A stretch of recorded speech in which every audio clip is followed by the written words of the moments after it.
E aí galera, Moyoni para mais um vídeo aqui no canal. Hoje nós vamos conhecer os dragões da independência. Oi pessoal, tudo bem? Faz tempo que eu estou devendo para vocês um vídeo a respeito dos dragões da independência. Uau. Sabe aqueles guardas de cavalaria, né, que estão sempre presentes em momentos oficiais com o presidente da República, né?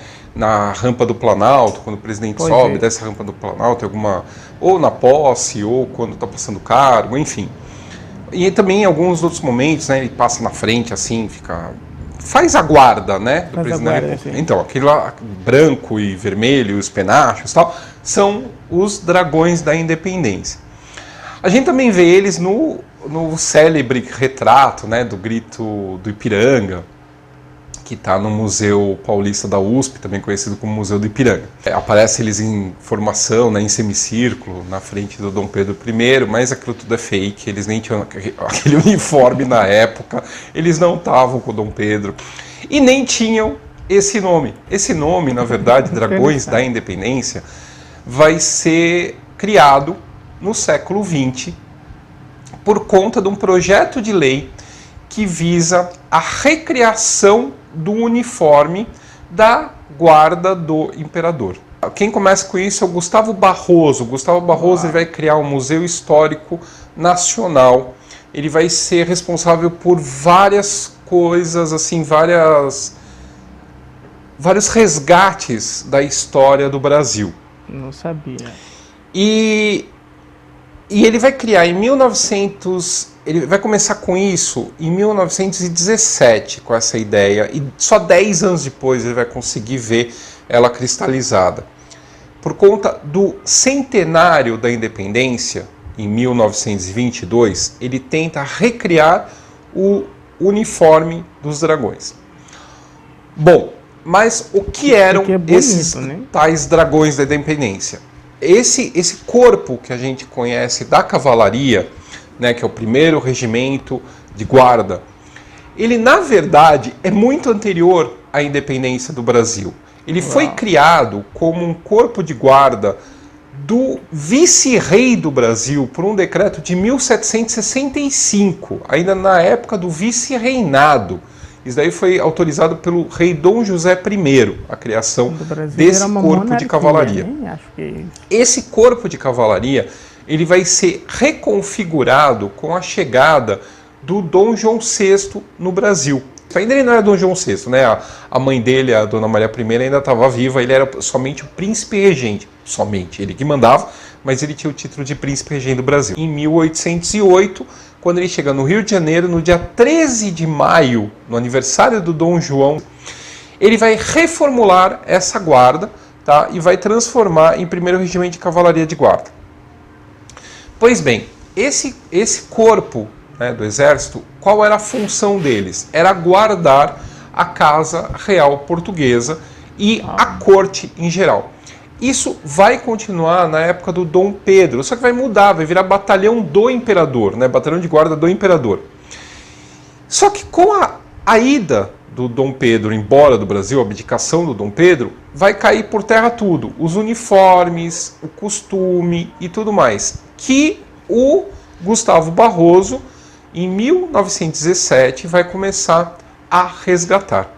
Finalmente, então, em 1927, é que volta-se ao uniforme que foi criado pelo francês Jean-Baptiste Debré, da missão francesa, que veio para o Brasil, né, na época do Dom João VI e continuou na época do Dom Pedro I aqui no Brasil. Então é o Debré que vai criar, vai criar o cetro, vai criar a coroa e vai criar também a farda. Por isso que eu falei lá no começo do vídeo, aquela imagem dos dragões lá no Ipiranga não foi daquele jeito, não existiu daquela maneira, porque eles nem tinham aquele uniforme branco, preto e vermelho.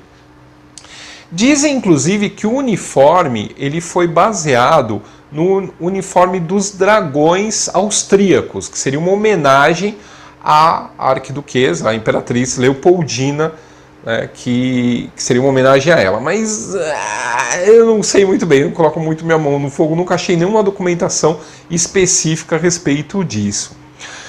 Os dragões, na verdade, eles são um corpo de cavalaria.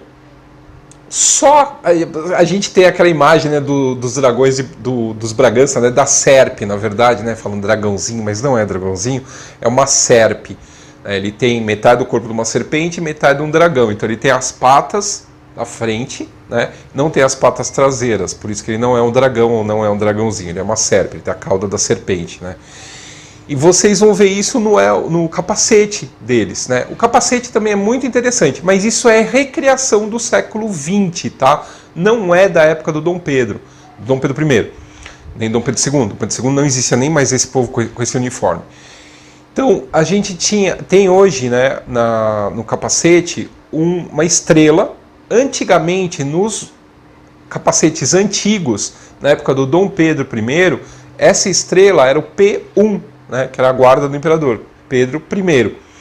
E os penachos, aquela cauda, né, que tem atrás do dragão, né, do capacete, é a cauda do cavalo. Então, na verdade, é retirado dos cavalos mortos, é uma forma de homenagem a esses cavalos do regimento.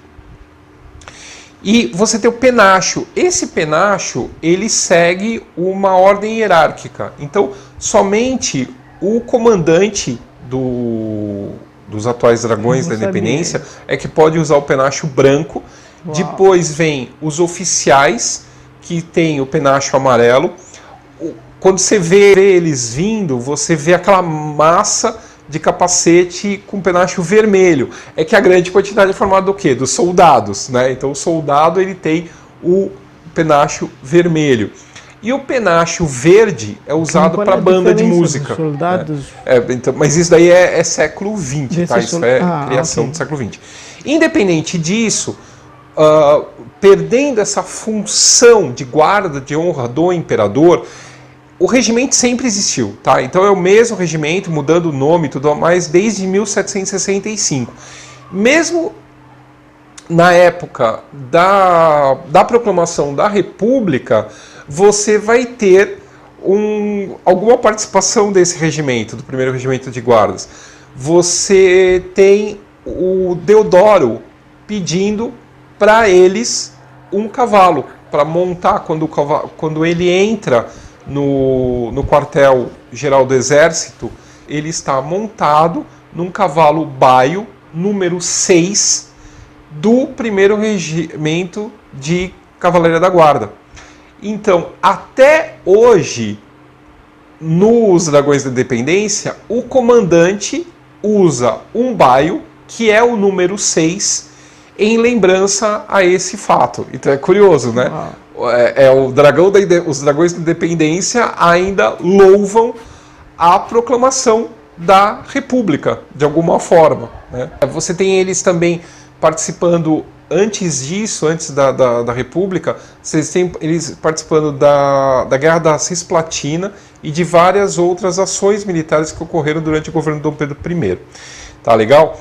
E eles hoje, aquela farda que eles usam, né, é só farda de gala, né, a branca, preta e vermelho com capacete. Eles não andam assim normalmente. Eles andam como? Eles andam com o uniforme do Exército, né, que é o corpo que eles pertencem efetivamente. Então aquele uniforme é só para a guarda. Antes eles ficavam sediados no Rio de Janeiro. Só que isso muda em 1967 por conta de Brasília, né? Brasília, eles serviam a quem? A guarda do presidente da República. Eles passam a servir o presidente da República em Brasília. Então muda-se o quartel para Brasília. E o curioso é que vários comandantes foram... O Duque de Caxias, né, antes de ele ser duque, né, no começo da carreira militar, ele vai servir ao batalhão do Imperador, que hoje é os Dragões da Independência. E a transferência é feita durante o comando do João Batista Figueiredo como comandante dos Dragões da Independência. João Batista Figueiredo vai ser o último presidente militar do Brasil, né, que ele vai fazer a abertura política. Então, eu espero que vocês tenham gostado deste vídeo. Exatamente, eu consegui perceber aqui. Eu pensei até que pelo que eu percebi, que as fardas agora não têm nenhuma função. Eu pensei que existisse alguma função que eles desempenhassem, assim, fora dos desfiles, fora de saber que servia para a guarda presidencial, a não ser que eu esteja equivocado, mas foi isso que eu percebi. Mas eles são soldados normais, soldados do exército, né? Então, quando há aqueles desfiles e tal, serve ali para representar uma guarda presidencial. Historial muito interessante. Eu não sei o que você achou deste vídeo, mas deixe ficar nos comentários a sua opinião. E eu, galera, vou ficando por aqui e até o próximo vídeo e valeu!